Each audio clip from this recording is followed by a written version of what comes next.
BJP ने UP महासंग्राम 2022 के लिए कमर कस ली है। खुद सीएम योगी ने लखनऊ से हाईटेक रथों को झंडी दिखाई, अलीगढ़ का दौरा किया और फिर बुलंदशहर पहुंचकर डोर टू डोर कैंपेन भी किया। इस मौके पर उन्होंने पिछली सरकारों के काम से तुलना करते हुए जमकर उन पर निशाना साधा।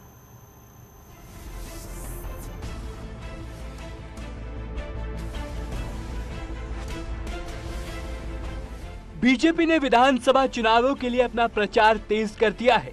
प्रदेश की सभी 403 विधानसभा सीटों पर बीजेपी के प्रचार वाहन रवाना किए गए हैं। लखनऊ से सीएम योगी ने प्रचार वाहनों को हरी झंडी दिखाई। वहीं अलीगढ़ में दीनदयाल उपाध्याय अस्पताल जाकर कोविड व्यवस्थाओं का जायजा लिया।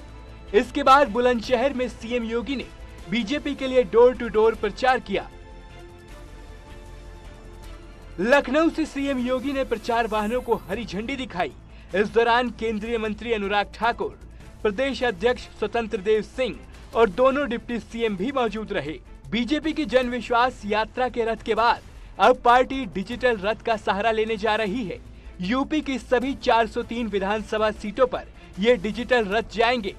ये रथ हर विधानसभा में घूमेंगे और पार्टी के पक्ष में माहौल बनाएंगे। कोरोना की संभावित तीसरी लहर और हाल में बढ़े मामलों को देखते हुए ये रणनीति अहम मानी जा रही है। प्रचार वाहनों को रवाना करते हुए सीएम योगी ने प्रदेश सरकार की कामयाबियां गिनाई। सीएम योगी ने कहा कि पहले प्रदेश की प्रगति रुकी हुई थी, लेकिन 2017 के बाद यूपी ने विकास के नए कीर्तिमान स्थापित किए हैं। सीएम योगी ने कहा कि बीजेपी ने जो कहा वो करके दिखाया है। हमने जो कहा सो करके दिखाया। हमने विकास सबका किया, लेकिन तुष्टीकरण के लिए कोई जगह नहीं। इस संकल्प के साथ हम लोग आगे बढ़े हैं और एक बार फिर से प्रदेश की जनता जनार्दन का आशीर्वाद प्राप्त करने के लिए जब हमारा ये प्रचार अभियान प्रारंभ हो रहा है, इंद्रदेव भी अपनी कृपा हम सब पर बरसात के रूप में कर रहे हैं। लखनऊ में बीजेपी के एलईडी रथों को रवाना करते हुए बीजेपी ने पलायन और गुंडाराज को लेकर यूपी में 2017 के बाद का फर्क समझाया। पलायन किसका हुआ? उत्तर प्रदेश से तो दंगाइयों का। पलायन किसका हुआ? तो अपराधियों का। पलायन किसका हुआ? तो व्यभिचारियों का। पलायन किसका हुआ? तो माफियाओं का। पलायन किसका हुआ? तो गुंडागर्दी करने वाले, कब्जा करने वालों का। और प्रगति हुई मेरे प्रदेश की। और अब जब से भाजपा सरकार है, अब पलायन करवाने वालों का पलायन हो रहा है। कोई भी अब उत्तर प्रदेश में किसी दुकान से, किसी व्यापारी से कोई वसूली नहीं कर सकता, गुंडाई नहीं कर सकता है।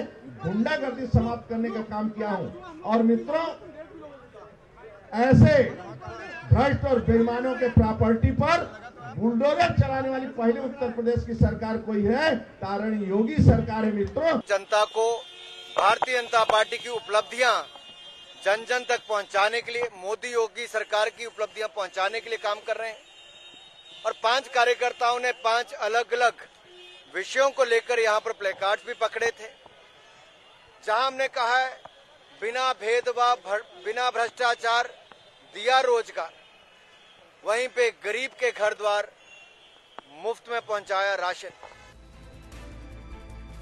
सीएम योगी ने बुलंदशहर से डोर टू डोर प्रचार की शुरुआत की, जिसके तहत सीएम ने घर घर जाकर कई लोगों से मुलाकात की।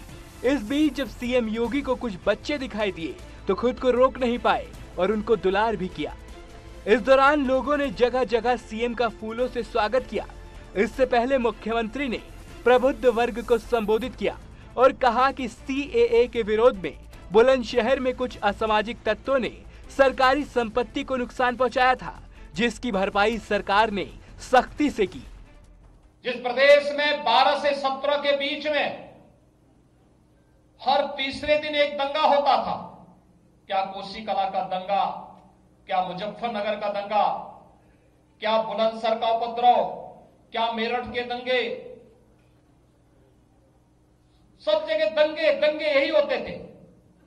उसी प्रदेश में 5 सालों में कोई दंगा नहीं हुआ, क्योंकि दंगाइयों को मालूम है दंगा करेंगे, अगले दिन उनका पोस्टर किसी चौराहे पर चिपक जाएगा। और फिर तीसरे दिन उनके घर में नोटिस पहुंच जाएगी। आपने देखा होगा ना, इसी बुलंदशहर में सीए के दौरान जिन लोगों ने कुछ आगजनी करने का प्रयास किया और जब नोटिस पहुंची तो उसके बाद कहने लगे घर की कुड़की अब मत करिए, बकस दीजिए, हमें पैसा जमा करना है। इससे पहले सीएम योगी आदित्यनाथ अलीगढ़ पहुंचे, जहां उन्होंने कोविड अस्पताल का निरीक्षण किया। इसके बाद लोगों को संबोधित करते हुए समाजवादी पार्टी पर जमकर निशाना साधा। बीजेपी ने 2022 महासंग्राम के लिए पूरी ताकत झोंक दी है। बीजेपी के तमाम दिग्गज नेता और सीएम योगी लगातार चुनाव आयोग के दिशा निर्देशों के तहत प्रचार करने में जुटे हैं। न्यूज़ 18 के लिए ब्यूरो रिपोर्ट। अखिलेश यादव ने प्रेस कॉन्फ्रेंस करके बड़ा ऐलान किया। कहा, समाजवादी सरकार बनने पर 300 यूनिट फ्री बिजली दी जाएगी। इतना ही नहीं, लखनऊ को आईटी हब बनाएंगे और आईटी सेक्टर में 22 लाख युवाओं को रोजगार देंगे। अब इसे लेकर बीजेपी ने पलटवार किया है।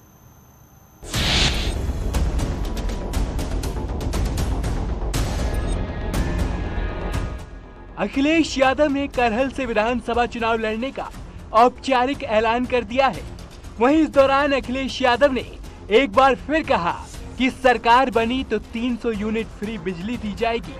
साथ ही किसानों को सिंचाई के लिए मुफ्त बिजली देने की बात भी कही कि उत्तर प्रदेश में 300 यूनिट फ्री बिजली दी जाएगी और साथ ही साथ किसान के लिए सिंचाई मुफ्त होगी। चक गजरिया फार्म में एससीएल का सबसे पहला इन्वेस्टमेंट आया था और एससीएल इन्वेस्टमेंट के आने से लखनऊ जैसा शहर आईटी हब के नाम से भी जाना जा सकता था अगर इस काम को और आगे बढ़ाया जाता। जितना समाजवादी सरकार में उस समय काम हुआ था उससे आगे सरकार ने नहीं बढ़ाया। अखिलेश यादव ने कहा कि यूपी ने बदलाव का मन बनाया है। यूपी की जनता खुशहाली और बदलाव चाहती है। लखनऊ को आईटी हब बनाया जा सकता है। अखिलेश ने कहा कि हमारी सरकार ने आईटी सेक्टर में 22 लाख युवाओं को रोजगार से जोड़ने की विशेष योजना तैयार की है। जो सरकार 18 लाख लैपटॉप दे सकती है, वो सरकार इस दिशा में देर नहीं लगाएगी।